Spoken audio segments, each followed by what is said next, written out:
Hello everybody! A while back I made a video all about beta readers, and an even longer while back I made another video all about beta readers. But since then you guys have been asking me a lot of questions about sandwiches. Nah, you guys are asking me about beta readers. So I'm gonna give you my step-by-step list for how to handle your beta reader process from the moment your book is ready to the moment the reviews are done. For those who aren't aware, a beta reader is someone who reads your book well before it's published with the intention of giving you constructive feedback.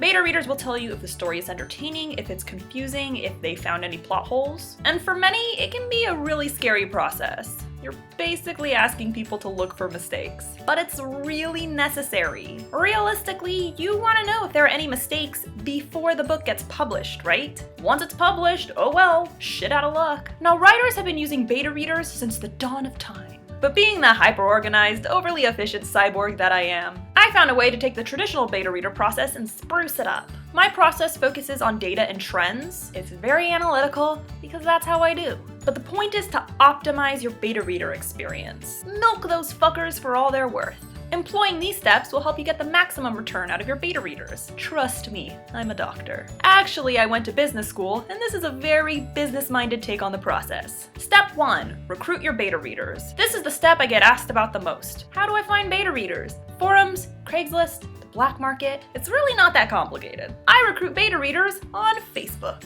I'll just put up a post and watch the requests flood in. You can do this on Twitter, you can do it on Tumblr, whatever. You'd be surprised how many people volunteer. Now, it's important to say more than, hey, read my book. You gotta give them details. Tell them your genre. Tell them the type of story you're putting together. Let them know if there's adult content. Some people are squeamish about that shit. You want to recruit beta readers who are representative of your potential audience. People who would actually pick up your book at a bookstore. And you want all kinds of people. Don't shy away from different genders, ages, backgrounds. Get them all. And don't think you have to rely on friends and family. Fuck friends and family. Actually, don't do that. Some of my best betas ever started off as strangers or acquaintances. And guess what? Now we're friends. Think of this as an opportunity to meet new people and develop a fan base. Once you've got a list of volunteers, give them a bit of info about your beta reader process. They don't just get to read the book and give it a thumbs up or thumbs down. They need to know that it's an involved process. Let them know that you'll be interviewing them frequently. Let them know that these interviews will be long. Give them all the ugly details. Because you'd rather have them bow out from the start versus bowing out in the middle of the process. Ain't nobody got time for that. Once you've got a nice group of betas lined up, you can move on to step 2, cleaning up your manuscript. Get it as clean as you can possibly manage on your own. By that, I mean do not submit to a professional editor before the beta reader process. I know what you're thinking. But Jenna, then all my beta readers will be reading an imperfect version. So what? Your beta readers aren't looking for grammar and spelling errors.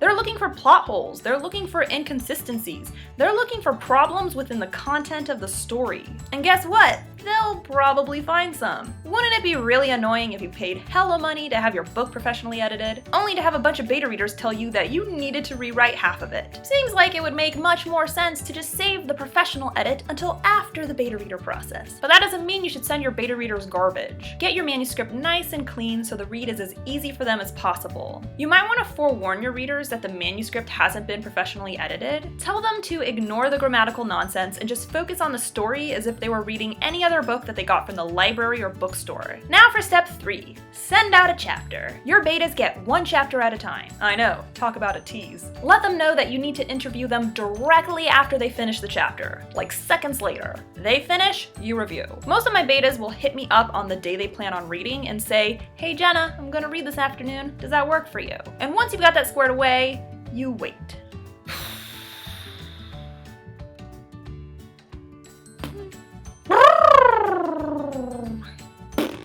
And once the waiting is over, you move on to step 4, the interview. I usually do my interviews online through Facebook chat or over the phone. I write down all their feedback, even the silly stuff. The silly stuff is fun to read later. And your interview should be the same for every beta reader. Everyone gets the same exact questions. My interviews always start with these 4 questions. What's your initial thoughts and reactions after reading this chapter? What was your favorite scene and why? What was your least favorite scene and why? And what are your thoughts on the protagonist? After that, you have to ask about every single scene and every single character mentioned in the chapter. Check to see if your characters are coming across the way you intended. Check to see if your scenes make any sense. Check to make sure they truly understand what's going on. If you're asking about a murder scene and they say, "Oh, it was adorable," it's probably not the reaction you intended. If you ask about the love interest and they say, "I hope he dies," again, something worth noting. Now, your readers need to know that "I don't know," "I don't remember," or "I don't have an opinion" are perfectly acceptable answers, but they should have an opinion most of the time. Once you've gone through every nook and cranny of your chapter, you end with these 4 questions. Were any parts confusing or unclear? On a scale of 1 to 10, how much did you enjoy the chapter? On a scale of 1 to 10, how eager are you to read the next chapter? And the last question, do you have any predictions? This is the most important question if your story has any element of surprise written into it. Now, this whole interview process sounds fine and dandy, right? Wrong. Some interviews are going to be awesome and readers are going to be super into it, but there will inevitably be moments where your thoughts turn murderous. People will say things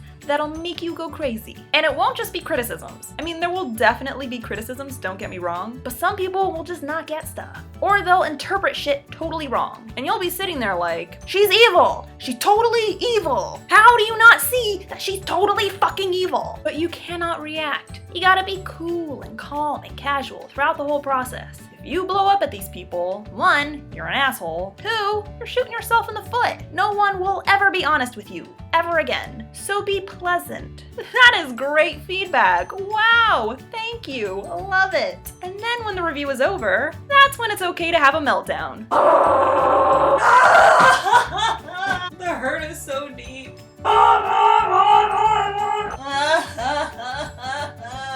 Step 5, dump your crappy betas. Not because they sent you into a fit of rage.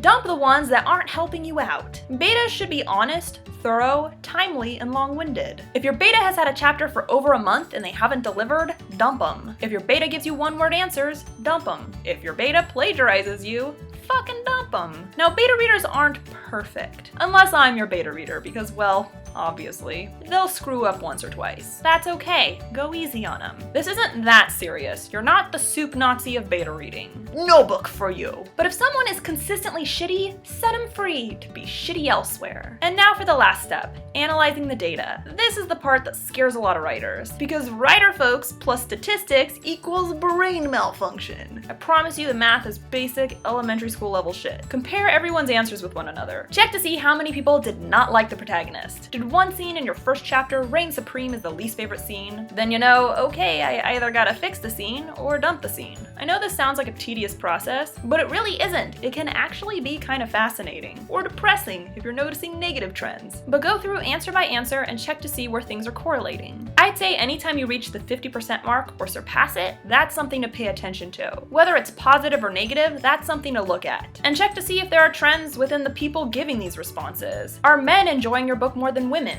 Or is it the same? Are younger people enjoying your book more than older people? But keep in mind that these trends are somewhat meaningless without a large sample size, so you need to recruit as many beta readers as possible. I would say 20 at a minimum. Through your analysis, you should be able to determine these things. Who are the favorite characters? Your protagonist should be one of them. Who is the least favorite character? Your antagonist better be mentioned. Which scenes suck major ass? Where are the plot holes? You'll probably find them in the scenes that suck major ass. Was your story predictable? Is that a good thing or a bad thing? It's usually a bad thing. Was your story confusing? That's always a bad thing. Did your chapters end on a note that left people eager to read more? You never want someone to finish a chapter and think, okay, I'm good. Lastly, and most importantly, was your story entertaining? Analyzing the data will help you determine this. So you can either send your manuscript to your editor with confidence, or you can clean up all the crap you royally screwed up. You'll probably have to do the latter. So there you have it, my beta reader process from start to finish. Definitely implement this into your writing process. It'll be fun at times, it'll be soul-crushing at times, but no matter what, it'll be a godsend to your book. Don't forget to subscribe to my channel. I post new videos on Wednesdays. And if you have any questions, or if there's something you'd like me to talk about in my next video, you can leave me a comment or tweet me at Jenna Moreci. Bye!